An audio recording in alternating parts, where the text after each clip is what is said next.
ఈరోజు మా second travelling video ఇది.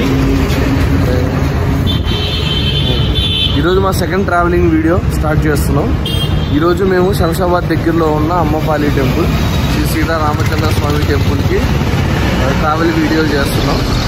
సో ఇక్కడ నుంచి అప్రాక్సిమేట్ 38 కిలోమీటర్స్. మేము న్యూ బోయిన్పల్లి 7 టెంపుల్స్ దగ్గర నుంచి స్టార్ట్ అవుతున్నాం. లాస్ట్ టైం మేము భువనగిరి ఫోర్ట్ వెళ్ళినప్పుడు ఎలా అయితే స్టార్ట్ అయ్యామో అలాగే స్టార్ట్ అవుతున్నాం, సేమ్ ప్లేస్ నుంచి. సో మాతో పాటు మీరు కూడా ట్రావెల్ చేయండి. Let's start.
సో ఇయర్స్ మనం శ్రీ సీతారామచంద్ర దేవస్థానానికి వచ్చేసాం. ఇది ఎంట్రన్స్ ఆర్చి అండి, మెయిన్ రోడ్ అనుకుని. దీని ఆపోజిట్లో ఇలా హనుమంతుడి స్వామి విగ్రహం అయితే పెట్టారు. సో ఇప్పుడు మనం లోపలికి ఎంటర్ అవుతున్నాం. ఈ ఆర్చి నుంచి స్ట్రైట్ వెళ్తే టెంపుల్ వస్తుంది. సో ఇక్కడ లెఫ్ట్ సైడ్లో మనకి పార్కింగ్ ఏరియా ఇచ్చారు. బైక్ వచ్చేసి పార్కింగ్ ఛార్జెస్ 10 రూపీస్ లెక్కన కలెక్ట్ చేశారు. సో ఇది ఎంట్రన్స్లో ఇక్కడ ఇది వేరే వేరే దేవుళ్ళ టెంపుల్స్ అయితే ఉన్నాయి. ఇది మొత్తం అమ్మపల్లి టెంపుల్. ఇక్కడ చిన్న మండపం ఉంది. సో చూడొచ్చు మనం, చాలా మంది ఇక్కడ ప్రీ వెడ్డింగ్ షూట్స్ చూస్తున్నారు. ఈ మండపం దగ్గర ఇక్కడ దీపాలు అవన్నీ వెలిగిస్తారు దీంట్లో. సో మొత్తం షూటింగ్ జరుగుతుంది. కానీ మాస్టర్ ఇక్కడైతే మాత్రం ప్రీ వెడ్డింగ్ షూట్స్ మాత్రం చాలా జరుగుతున్నాయి మాస్టర్. చాలా ఉంది, ఇక్కడే ఉంది. సో ఇవి చూస్తున్నారు కదండి, ఎదురు చూసేది ఈ కార్నర్ కి ఉంది కదా, ఈ టెంపుల్ లో వచ్చేసి వినాయకుడి విగ్రహం ఉంటది అనమాట. వినాయకుడి విగ్రహంతో పాటు ఆంజనేయ స్వామి విగ్రహం కూడా ఉంటది. అండ్ ఇది వచ్చేసి వినాయకుడి విగ్రహం. కానీ ఇవి ఏదైతే స్తంభాలు ఉన్నాయో మాస్టర్, అవి ఆంజనేయ స్వామి విగ్రహం కనబడుతుందా, విగ్రహాలు చెక్కారు. అది ఇక్కడ సేమ్ ఆంజనేయ స్వామి విగ్రహం. చాలా ఇంకా డిజైన్స్ ఉన్నాయి, డిజైన్స్ కూడా చెక్కారు స్తంభాల మీద. ఈ స్తంభాలన్నీ స్టోన్ తో చెక్కబడినట్టు ఉన్నాయి, సింగిల్ స్టోన్స్. అలాగే ఇక్కడ ఒక ధ్వజ స్తంభాన్ని అయితే ఇచ్చారు. ఇక్కడ ఎదురు టెంపుల్ ఉంది కాబట్టి ధ్వజస్తంభం ఇచ్చాడు. ఇక్కడ చిన్న చిన్న శివలింగాలు పూజలు చేస్తున్నారు చెట్టు కింద. సో అలాగే ఇది శివుని టెంపుల్ నరేంద్ర. ఈ టెంపుల్ కూడా చాలా 500-700 సంవత్సరాలు పాతది. ఈ మండపం కానీ ఏదైతే ఉందో ఇది కూడా రాళ్లతో చెక్కబడినవి. కింద టైల్స్ మాత్రం మార్చినట్టున్నారు. అంతే. సో ఇక్కడ మనం చూడొచ్చు ఆ శివలింగాన్ని, లింగాకరాన్ని, ఎదురుగా ఉన్న నందీశ్వరుణ్ణి. చాలా చాలా బాగుండింది మాస్టర్ కదా. అవును, డివోషనల్. ఎస్. సో ఇక్కడ నుంచి మనం కొంచెం ముందుకెళ్దాం మాస్టర్. సో ఈ 2 టెంపుల్స్ దాటుకొని స్ట్రైట్ వెళ్తాను. స్ట్రైట్ కనబడేది మెయిన్ టెంపుల్ అండి, రైట్ సైడ్ లో ఉంది కదా, అదే Narendra main temple. So open area అయితే చాలా ఉంది. దీంట్లో ఏంటంటే ఈ టెంపుల్ మొత్తానికి 250 ఎకరాల విస్తీర్ణతో స్థలం కేటాయించబడింది. సో అది మన క్లారిటీకి తెలియదు, మొత్తం టెంపుల్ కింద ఉందా, అగ్రికల్చర్ యూజ్ అవుతుందో తెలియదు. టోటల్ గా అయితే మొత్తం విస్తీర్ణత వచ్చేసి 250 ఎకర్స్ లో ఉంది. సో ఇక్కడ నుంచి మనం ఈ టెంపుల్ దగ్గర నుంచి మనం ఇట్లా లెఫ్ట్ సైడ్ కి చూసుకుంటే షరీఫ్ సార్, ఇక్కడ ఈ కొలను, ఇది టెంపుల్. ఇక్కడ నుంచి ఈ కొలను 500 సంవత్సరాల కన్నా పాతది. అంటే టెంపుల్ కట్టక ముందు టెంపుల్ తర్వాత కట్టింది నాకు తెలిసి. టెంపుల్ ఆల్రెడీ 13వ శతాబ్దంలో కట్టింది. సి మాస్టర్, ఇక్కడ ఏంటంటే ఈ స్తంభాలు ఏవైతే ఉన్నాయో ఇక్కడ ఏంటంటే 2 టైప్ ఆఫ్ ఆర్కిటెక్ట్ లో కట్టారనమాట ఇది మొత్తం. అంటే ఏంటంటే ఇప్పుడు ఏవైతే ఈ స్తంభాలు ఉన్నాయో ఈ 30 స్తంభాలు, ఇవన్నీ 30 స్తంభాలు హిందూ ఆర్కిటెక్చర్ లో కట్టారనమాట, ఆర్కిటెక్ట్ స్టైల్ లో. అలాగే ఇక్కడ ఉందో చూసారా ఈ ఆర్చ్లు, ఈ ఆర్చిలన్నీ 14 ఆర్చులు ఉంటాయి.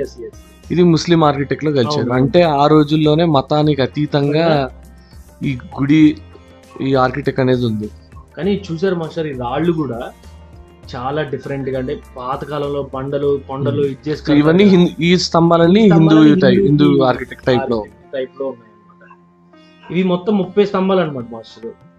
నరేంద్ర ఆ రోజుల్లో వాస్తు ప్రకారం మంగళ వాయిద్యాలు పెట్టడానికి నగర్ ఖానాన్ని కట్టారు. అది ఇదే బిల్డింగ్. ఇక్కడ మంగళ వాయిద్యాలు పెట్టేవాళ్ళు.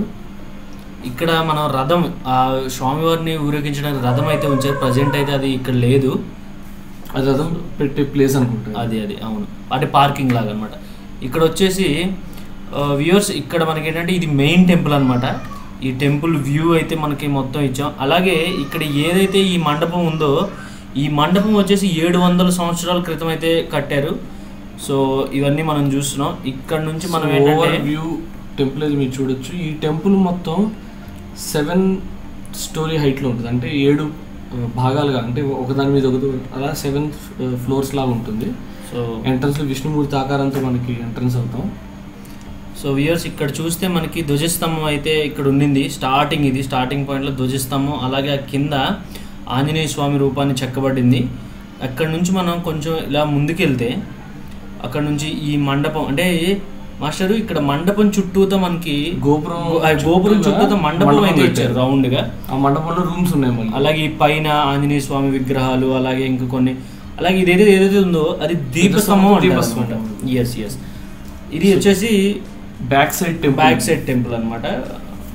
అక్కడ నుంచి చాలా వ్యూ కూడా చాలా బాగుంది ఆ టెంపుల్. ఇది కానీ చూసాను కదా, ఫ్రంట్ సైడ్ టెంపుల్ విగ్రహాలతో చెక్కబడింది, వెనకాల సైడ్ మొత్తం ప్లెయిన్ ఉంది.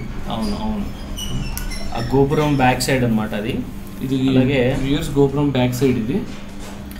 ఈ మండపాలు కూడా మాస్టరు ఇవి ఈ స్తంభాలు ఉన్నాయి చూసారా, అన్ని రాతితో చెక్కబడి నిజంగా. ఈ ఫ్లోరింగ్ మాత్రం దేవస్థానం వాళ్ళు విడిగా కట్టారు. ఇంకా మండపం విషయానికి కానీ మధ్యలో ఉన్న పోల్స్ విషయానికి కానీ ఇవన్నీ అయితే అదే 13వ శతాబ్దానికి చెందినది. 13వ శతాబ్దం. ఎస్. అంటే ఎప్పుడు మాస్టర్ దాదాపు 1000 సంవత్సరాల పాతది. చూడండి మాస్టర్, ఈ స్టోన్ కూడా చూడండి చాలా ఇదిగా ఉండింది. అంటే సింగిల్ స్టోన్తో ఒక్కొక్క స్తంభాన్ని చెక్కి. సో ఇక్కడైతే మనం ఈ టెంపుల్ యొక్క గోపురం మీద కొన్ని రకరకాల దేవుడి విగ్రహాలు, దేవతామూర్తులు, ఆ విగ్రహాలన్నీ చెక్కబడి ఉన్నాయి. సో ఈ గుడిలో ఏంటంటే ఓన్లీ శ్రీరాముడు, అలాగే సీతాదేవి, లక్ష్మణుడు విగ్రహాలు మాత్రమే ఉంటాయన్నమాట. ఇక్కడ ఏంటంటే హనుమంతుడి విగ్రహం ఇక్కడ మనకి దర్శనం ఇవ్వదు. ఎందుకంటే శ్రీరాముడు అరణ్యవాసంలో ఉండగా మన ఈ హనుమంతుడిని ఇంకా అప్పటికి కలవలేదన్నమాట. సో అలా కలవకపోవడం వల్ల ఇక్కడికి వచ్చి విశ్రాంతి తీసుకునే టైంలో ఇంకా శ్రీరాముడు హనుమంతుడిని కలవలేదు కాబట్టి ఇక్కడ ఈ గుడిలో హనుమంతుడి విగ్రహం అనేది మనకి దర్శనం ఇవ్వదు. ఇది శ్రీరాముడి దగ్గర. సో ఇంకా చెప్పుకోవాల్సింది ఏంటంటే ఈ విగ్రహాలు ఏంటంటే ఏకశిలా విగ్రహాలు అని అంటారు. అంటే మకర తోరణంతో ఈ ఏకశిలా విగ్రహాలు అనేది మనకు దర్శనమిస్తాయి. ఈ శ్రీరాముడి మకర తోరణంలో మనకి ఏంటంటే ఈ విష్ణు దశావతారాలు కూడా మనకి దర్శనం ఇవ్వడం జరుగుతుంది. సో ఈ చుట్టూతా ఉన్న మండపానికి అయితే కొన్ని రూమ్స్ ఉన్నాయి. ఆ రూమ్స్ వాళ్ళు ఏంటంటే సామాన్లు పెట్టడానికి అయితే యూజ్ చేస్తున్నారు ప్రజెంట్. సో అలాగే ఈ కింద టైల్స్ కూడా ఇప్పుడు రీసెంట్లీ వేసినట్టున్నాయి ఇవన్నీ. సో ఈ టెంపుల్ అయితే మనకి 13వ శతాబ్దంలో వెంగి చాళుక్య రాజులు అనేవాళ్ళు ఈ టెంపుల్ నిర్మించడం జరిగింది అని చెప్పేసి చెప్పడం జరుగుతుంది. అలాగే ఇక్కడ చూసుకుంటే ఈ టెంపుల్ మీద కూడా నీట్గా అన్ని రకాల దేవతామూర్తులు ఉన్నారు. అలాగే ఇక్కడ ఏంటంటే ప్రతి 27 రోజులు ఒకసారి ఈ సీతారాముల కళ్యాణం అనేది జరపబడుతుంది. అలాగే ఇక్కడ ఈ స్వామివారికి చేయాల్సిన అభిషేకాలు కానివ్వండి, పూజలు కానివ్వండి, ఆ వివరాలు ఇచ్చేశారు. సో ఇది మనం స్టార్ట్ అయిన పాయింట్ ఇది, ఏదైతే ధ్వజస్తంభం దగ్గర నుంచి మనం స్టార్ట్ అయ్యామో అది. అలాగే ఇక్కడ చూసుకుంటే ఈ చెట్టు ఇక్కడ ఏంటంటే మోస్ట్లీ ఇక్కడ కొబ్బరికాయలు కొట్టే స్థలం ఇదంతా. ఇక్కడ కొబ్బరికాయలు కొట్టుతారు. అలాగే ఈ చెట్టు ఏదైతే ఉందో ఈ చెట్టు కూడా చాలా పురాతనమైంది అనమాట. సో ఇక్కడ చూసుకుంటే ఇది హోమం జరుపుతారనమాట ఇక్కడ. ఇంకా మనం చూసుకుంటే ఇదంతా వచ్చేసి టెంపుల్ బ్యాక్ సైడ్ అనమాట. ఇక్కడ ఏంటంటే పల్లె ప్రకృతి వనం. ఇక్కడైతే ఒక పల్లె ప్రకృతి వనం చెప్పేసి గ్రీనరీ ఉంది back side, temple back side మొత్తం రకరకాల చెట్లు. మోస్ట్లీ ఏంటంటే నాకైతే చింత చెట్లు మాత్రమే కనపడుతున్నాయి ఈ బ్యాక్ సైడ్. ప్రకృతి వనం అనేది ఇచ్చారు కానీ చాలా గ్రీనరీ అయితే చాలా బాగుండింది బ్యాక్ సైడ్ కూడా. సో టోటల్గా ఇది టెంపుల్ ఓవర్